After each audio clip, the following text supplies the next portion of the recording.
Aqua Teen Hunger Force is easily one of the most popular, influential, and highly regarded adult animated series of all time, but you knew that already. Created by Dave Willis and Matt Milaro, the misadventures of these sentient food items were easily Adult Swim's biggest hit for many years, so much so that Master Shake, Meatwad, and Frylock more or less became the faces of the company, until Rick and Morty came along and set the world on fire. Nevertheless, whenever somebody says the words Adult Swim, the first thing that pops into my mind is the Aqua Teens, and I can't think of a better show to represent the brand of offbeat humor found on the network. Aqua Teen Hunger Force ran from 2000 to 2015, making it the longest-running Adult Swim show at the time of its conclusion. Recently, it has been announced that new episodes of the series are in the works, so what better time to look at some of the more forgotten aspects of its legacy? You see, the long-lasting popularity of Aqua Teens led to a myriad of different products created to capitalize on its success, including films, a video game, merchandise, and the topic of this video, spin-offs. Aqua Teens was so popular, in fact, that not one, but 4 spin-off shows stemmed from it. 2 made for television and 2 made for the internet, all of which were helmed by the 2 show creators themselves. And no, changing the name of the show does not count as a spin-off, so don't expect me to talk about Aqua Unit Patrol Squad 1 or Aqua TV Show Show here. The results of the actual spin-offs are bizarre, to say the least, and yes, that's even by the standards of Adult Swim's content. Were these shows a disgrace to the Aqua Teens' legacy, or are they underrated programs in their own right that deserve more attention? Only one way to find out. Before we get into them, it's probably worth noting that Aqua Teen Hunger Force itself is actually a spin-off. The Aqua Teens were initially conceived for the Spacecadeuce Coast to Coast episode Baffler Meal. In this original outing, Frylock and Shake have a much different design, and their voices and personalities are much closer to what the Moonanites would be. Meatwad, on the other hand, is more or less the same, except drawn a little bit differently. The original idea for Aqua Teen Hunger Force is that they were mascots for a fictional store called Burger Trench. The funny thing is, despite the fact that these characters were originally conceived for Space Ghost, the episode that they appeared in went through so many production delays that it didn't premiere until 2003, around the time Aqua Teen Hunger Force was in its second season. I guess the creators could tell very early on that there was enough material for a show featuring these characters, and luckily for them, they were absolutely right. With that aside, let's get into the actual Aqua Teen spin-offs, which I guess makes them spin-offs of a spin-off. The first attempted Aqua Teen spin-off was Spacecataz. This was going to be a series that featured the Moonanites, Ignignot and and the Plutonians, Oglethorpe and Emery, engaging in galactic conflicts with each other. The plot itself basically turns into a spy versus spy style dynamic, with the Moonanites and the Plutonians constantly trying to one-up each other, leading to disastrous results. This spin-off was worked on while Aqua Teen Hunger Force was still in its first 2 seasons, so the popularity of both the show and these side characters was immediately apparent. The Moonanites in particular are almost as recognizable and heavily merchandised as the main cast members themselves. Just ask the city of Boston. All in all, the concept of Spacecataz does seem promising, but alas, Adult Swim thought otherwise as the show was never greenlit into a full series. I'm not really sure why this is, but certain sources claim that Adult Swim simply didn't think the series had potential. Personally, I think the Spacecataz pilot is great. It's really funny, and the personalities of Ignignot, Oglethorpe, and Emery are just as strong here as they were in the original show. I really enjoyed what I saw, but at the same time, I do see some issues with turning Spacecataz into a full series for non-fans. Allow me to explain. Spacecataz has the exact same style of humor, animation, and tone as Aqua Teen Hunger Force itself, which I personally love, and I know a lot of other people do too. However, that does kind of make it feel like less of its own show, and more of like an episode of Aqua Teens that just so happens to be focusing on these side characters. Had Spacecataz aired along with Aqua Teen Hunger Force, this could have potentially led to a Seth MacFarlane-style situation where you feel like you're watching the same show over and over again, just with slightly different characters and settings. Would I enjoy more Spacecataz? Yes. Do I also see why people who weren't fans of Aqua Teens might get annoyed at the prospect? Also yes. Another thing to keep in mind is that, even though this pilot makes it look like the following episodes would have been about the conflict between the Moonanites and the Plutonians, this is Dave Willis and Matt Milaro we're talking about here. I have no problem believing the show may have completely shifted from its initial concept by the time we got to episode 3, much like how Aqua Teen Hunger Force dropped the initial concept of them solving crimes. That makes me even more curious to see how Spacecataz would have evolved, but I guess I'll have to wonder about that forever. As for what became of Spacecataz, the pilot never aired, but the show did find its way onto the network in some form. Every episode of the first 2 seasons of Aqua Teen Hunger Force featured a cold open following Dr. Weird and his assistant Steve. Rather than continue this format, the creators took the already finished pilot for Spacecataz, cut it up into segments, and used them for the cold opens of Aqua Teen Season 3. Season 4 of Aqua Teen Hunger Force onward dropped the use of cold opens altogether, aside from the occasional callback. As such, Spacecataz marked both the end of Aqua Teen's cold open era and the beginning of their spin-offs, the second of which premiered on the web 3 years later. Carl's Stone Cold Lock of the Century of the Week is a web series featuring Carl vlogging about his second biggest passion after pornography, that being football, and especially his team the Giants. This series debuted in 2007, around the time YouTube was starting to become relevant. I bring this up because this series is basically a parody of angry football vloggers who get way into the game. From what I've seen regarding that type of content, Carl is the perfect character to satirize that genre. The original name of the series was Carl is Pissed.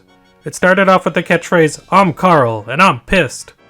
By the time the 2008 football season rolled around, it was officially renamed to Carl's Stone Cold Lock of the Century of the Week. Here it became much more cinematic with its opening, and had rousing, but cheesy, music in the background. Dave Willis obviously follows football very closely, as he's highly informed on the subject for this series. I wouldn't be surprised if he sometimes uses Carl as an exaggerated mouthpiece for some of his opinions. Other times, it seems like he's using Carl as a sarcastic representation of the opposing side of a football team. It's hard to say for sure, not that it really matters to someone like me who doesn't follow the game. Even though I'm not a fan of football, I'm down to listen to Carl rant about anything, so I still found this series really amusing, despite a lot of it going over my head. It's a very topical show compared to the rest of the Aqua Teen spin-offs, but it helps that Carl often rambles and goes off topic from the game. It makes it easy to get the context of a lot of the jokes regardless. If you aren't interested in this series because you're not necessarily interested in football like me, I'd still recommend giving it a shot because it's really funny. If you are into football, then that gives you even more to appreciate. Most of the episodes solely feature Carl, but there is a few times where that format is subverted. 2 episodes feature Early from Squidbillies hosting the program instead of Carl. A couple of other episodes feature Carl bringing in a guy named Chuck for a quote-unquote debate. There's a Christmas episode done entirely in rhymes, an episode where Carl does an advertisement for KFC, and an episode where Carl ends up in the hospital after the Giants lose a game and he has a mental breakdown. That is probably my favorite episode of the series overall. As basic as this show was in concept and execution, this proved to be Aqua Teen Hunger Force's longest-running spin-off series. Carl kept his coverage of subsequent football seasons up until 2016, which was technically even after Aqua Teen Hunger Force was initially cancelled. I'm sure Adult Swim's football fans miss Carl's opinions on the seasons. Now that the main show is coming back, I would actually really like to see Carl's Stone Cold Lock of the Century of the Week continue. If you're a big fan of both football and Aqua Teen Hunger Force, and you haven't seen this spin-off, I highly implore you to go back and check it out. You'll be able to get even more out of it than I was. I have to admit, the reason I was interested in making this video in the first place was because of this show right here. Everything prior to this was basically a warm-up, with Soul Quest Overdrive being the main attraction. Out of all of Aqua Teen Hunger Force's spin-offs, Soul Quest Overdrive is by far the most bizarre, both in terms of the content of the show itself and the story behind its production. Soul Quest Overdrive is a spin-off of the Aqua Teen Hunger Force episode Bible Fruit. This episode is about Frylock becoming friends with 3 evangelical fruits, one of whom is a recovering drug addict. The characters here were Bert Banana, played by David Cross, Mortimer Mango, played by John Benjamin, and Tammy Tangerine, played by Kristen Schaal. Bible Fruit is certainly a classic episode of Aqua Teen Hunger Force, although out of all the characters to make a spin-off about, these 3 seem like kind of a random choice. But believe me, when it comes to this series, that's about the least random of its choices. The pilot of Soul Quest Overdrive, entitled Meals on Wheels, was released online in 2010 as part of a contest for Adult Swim fans. Users could vote between this and a pilot for another show as to which one of these 2 projects fans wanted to see turned into a full series. The other pilot was for a show called Cheyenne Cinnamon and the Fantabulous Unicorn of Sugartown Candy Fudge. Even though this wasn't technically an Aqua Teen Hunger Force spin-off, I will talk about it briefly here, as it was created by Dave Willis and Matt Milaro. Also, when the hell am I ever going to talk about this thing? Cheyenne Cinnamon is a parody of entertainment aimed at little girls, most notably pop stars and overly cutesy animated shows. It follows an insecure girl named Emily, once again played by Kristen Schaal, who was knocked up and abandoned by her softball coach. She runs away from home and meets her favorite pop star Cheyenne Cinnamon, who helps Emily by introducing her to a life of drugs and partying. This pilot pokes fun at how shallow and selfish pop stars are behind their public image. It also comments on how their audiences buy into this image due to their insecurities. Cheyenne Cinnamon breaks out into song every 2 seconds and makes everyone else's issues all about herself. The show even has a sarcastic moral where Cheyenne perpetuates the idea that there are more important things in life than looking after your baby. I love the basic 3D animation. It's very reminiscent of crappy shows that I remember from my childhood, like Monster by Mistake. I wonder if this is the same animation studio behind Lucy the Daughter of the Devil. All the characters are visually repulsive to look at, but done in a way where they're supposed to look pretty. It's really clever and well done. The humor is really fast-paced to the point where it almost feels like an assault on your senses, but it works due to commenting on the fast pace of children's entertainment. Personally, I think the satire of this show is really smart, and I would love to have seen this picked up into a full series. This would have been a good female-led Adult Swim show that has something clever to say about content produced for young girls.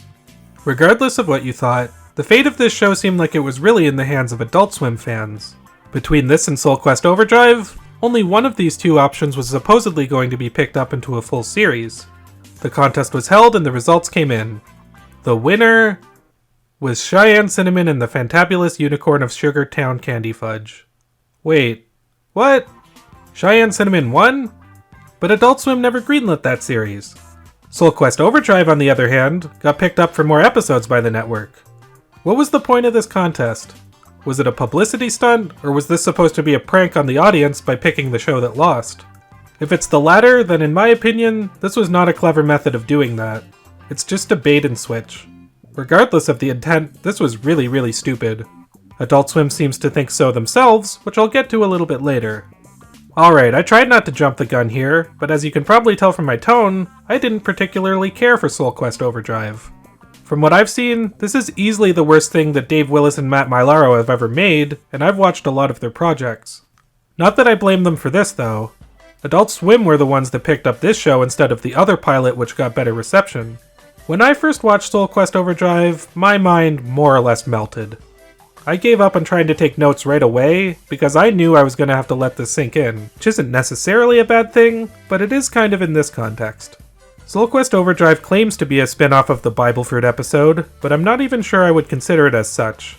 It does feature Bert, Tammy, and Mortimer, who are still played by David Cross, Kristen Schaal, and John Benjamin, but as you can see, they are no longer fruits.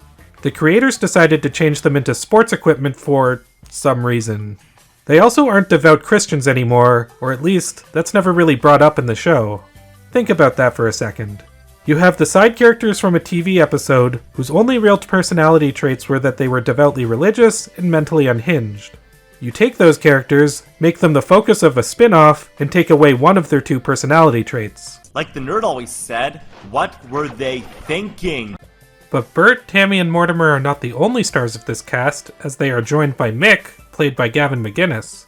If you don't know who that is, Gavin McInnes is a Canadian writer who is probably best known for co-founding Vice magazine. In recent years, McInnes has come under fire for his, questionable political leanings. But I'd rather not go down that rabbit hole right now.